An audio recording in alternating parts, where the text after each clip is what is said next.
Hello, welcome to smile and explore.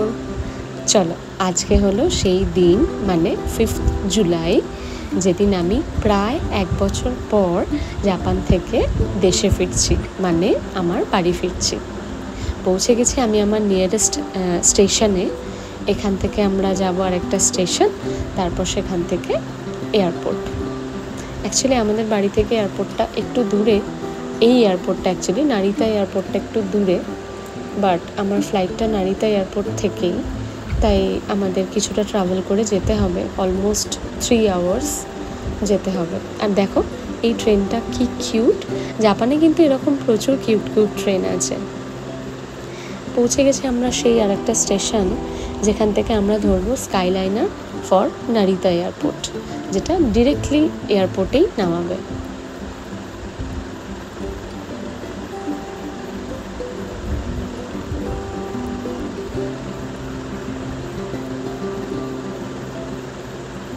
যাচ্ছি আমরা স্কাইলাইনার ধরার উদ্দেশ্যে। পৌঁছে গেছি। আর দেখো এখানে একটা কিউট ডোর ছিল, মানে ওয়েটিং রুমের ডোরটা, সেটা কি কিউট দেখো, প্যান্ডা। আর দেখতে দেখতে আমার ট্রেনও চলে এসেছে। ভীষণ ভালো এই ট্রেনটা, কোনো স্টপ নেই, ডিরেক্টলি এয়ারপোর্ট যাচ্ছে।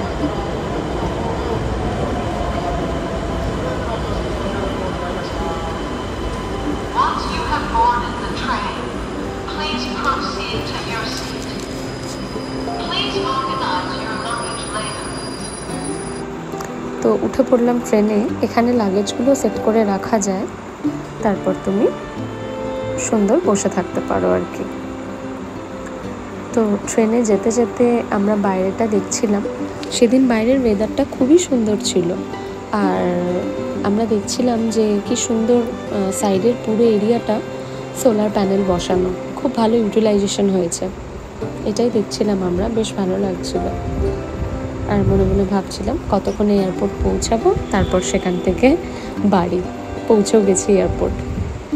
আর ও এখানে আমার লাগেজগুলো সেট করে দিচ্ছিল, কারণ আমরা ছিলাম নিচের ফ্লোরে, সেখান থেকে আমাদের উপরে যেতে হবে, যেখানে আমরা আমাদের চেক ইন লাগেজগুলো জমা দিতে পারবো আর কি। বাট হ্যাঁ, বলে রাখি, আমি কিন্তু এবারে একাই ট্রাভেল করছি, ও কিন্তু আমার সাথে যাচ্ছে না। আগের বছর আমরা দুজন একসাথেই গেছিলাম, বাট ও আগে ফিরে এসেছিলো, আমি পরে এসেছিলাম। কিন্তু এই বছর আমার স্কুলে এখন ছুটি পড়ে গেছে, তাই আমি আগে যাচ্ছি, ও পরে যাবে ওর যখন ছুটি পড়বে। পৌঁছে গেলাম আমরা ওপরে, যেখানে আমরা চেক ইন লাগেজগুলো জমা দেব, তারপর সেখান থেকেই আবার বোর্ডিংয়ের দিকেও যাব। এই যে পেয়ে গেছি আমার কাউন্টার টি। আর ফ্লাই করছি আমি দেশের নিজস্ব এয়ারলাইন্স এয়ার ইন্ডিয়াতে। বেশ প্রাউড ফিল হয় কিন্তু। এখানটা দেখো কি মিষ্টি, পোকেজেনিক, দুটো পোকেমন আর তাদের ছোট্ট ছোট্ট পা।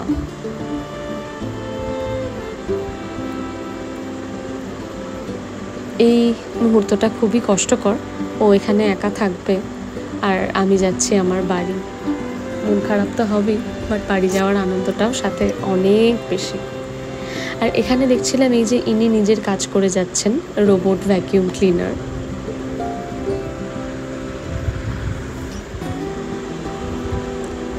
বলতে বলতে আমার বোর্ডিংও শুরু হয়ে গেল। বোর্ড করছি ফাইনালি, আর মনে মনে ভাবছি থ্যাংক গড, আর মাত্র কয়েকটা ঘন্টার অপেক্ষা। চেপে পড়লাম প্লেনে।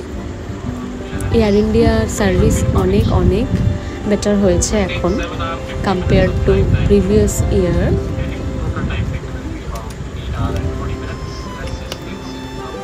টেক অফ করে গেলাম আমরা। আর দেখো কি সুন্দর লাগছে সমুদ্র, মেঘ আর ল্যান্ড। বাই বাই জাপান, আবার তোমার সাথে 1.5 মাস পর দেখা হবে। ততদিন ভালো থেকো।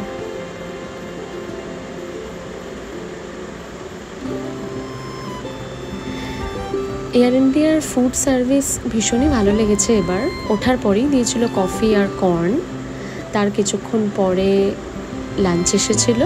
আমাকে ভেগান মিল দেওয়া হয়েছিল, যেটা আমার খুব একটা ভালো লাগছিল না, তাই ওনারা আবার এগেন ভেজিটেরিয়ানও দিয়েছিলেন।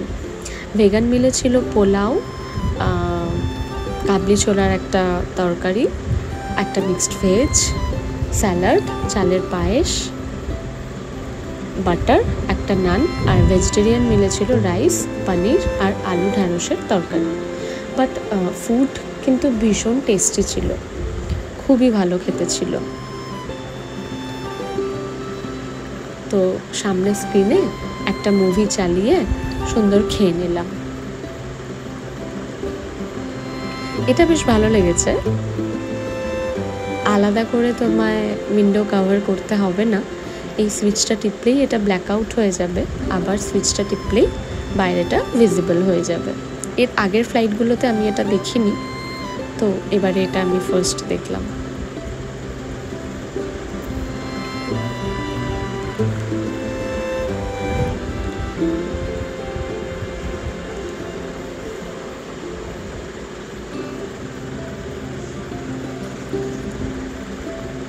আমরা যারা প্রবাসে থাকি না, আমরা একটা জিনিস বোধহয় সবাই সেম করে থাকি, সেটা হলো এটা, বারবার ম্যাপ দেখা। এটা রিয়েলি বলছি, শুধু আমি নয়, প্রত্যেকে করে থাকেন যারা ইন্টারন্যাশনালি ট্রাভেল করছেন, মানে নিজের দেশে ফিরছেন। বারবার ম্যাপটা খুলি আর দেখি যে কত কিলোমিটার এলাম আর কত কিলোমিটার বাকি। আমার তো টোকিও থেকে দিল্লি প্রায় 6600 সামথিং কিলোমিটার, সেখান থেকে আবার কলকাতা থেকে আবার আমার হোম টাউন বর্ধমান, তো অনেকটা জার্নি। দেখছিলাম যে কোন কোন দেশের উপর দিয়ে এখন গেলাম, আর কতক্ষণ বাকি, আর কতক্ষণ পরে পৌঁছবো। মনটা যেন আর একদম তর্স হয় না, যত কাছে আসি তত বেশি ব্যাকুল হয়ে যায়। এটা বোধহয় প্রত্যেকের সেম অনুভূতি হয়। দেখছিলাম অলমোস্ট হাফ চলে এসেছি, এই বলতে বলতে বিকেলও হয়ে গেছে। আমার ফ্লাইট ছিল দুপুরে, তো এখন বিকেল হয়ে গেছে। ওরা দিয়েছিল টিফিন আর orange juice, veg sandwich, cheese sandwich, একটা পুডিং, জল আর কফি ওরা অলওয়েজ সার্ভ করছিল, বারবার সার্ভ করছিল। এয়ার ইন্ডিয়ার ফুড সার্ভিস এবারে আমার ভীষণ ভালো লেগেছে, ওভারঅল সার্ভিসও অনেকটা আপগ্রেড হয়েছে। চলে এসেছি আমরা দেশে মাটিতে আমরা ঢুকে পড়েছি, বারাণসীর উপর দিয়ে আমরা এখন যাচ্ছি।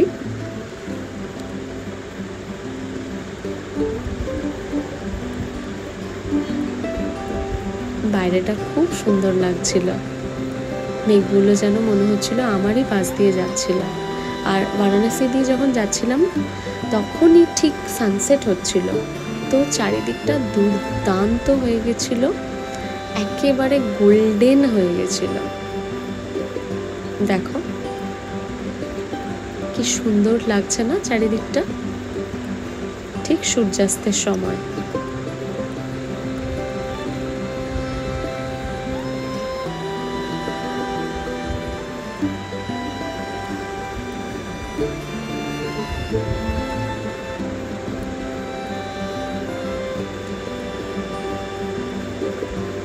ফাইনালি দেখতে পাচ্ছি আমার দেশের মাটি।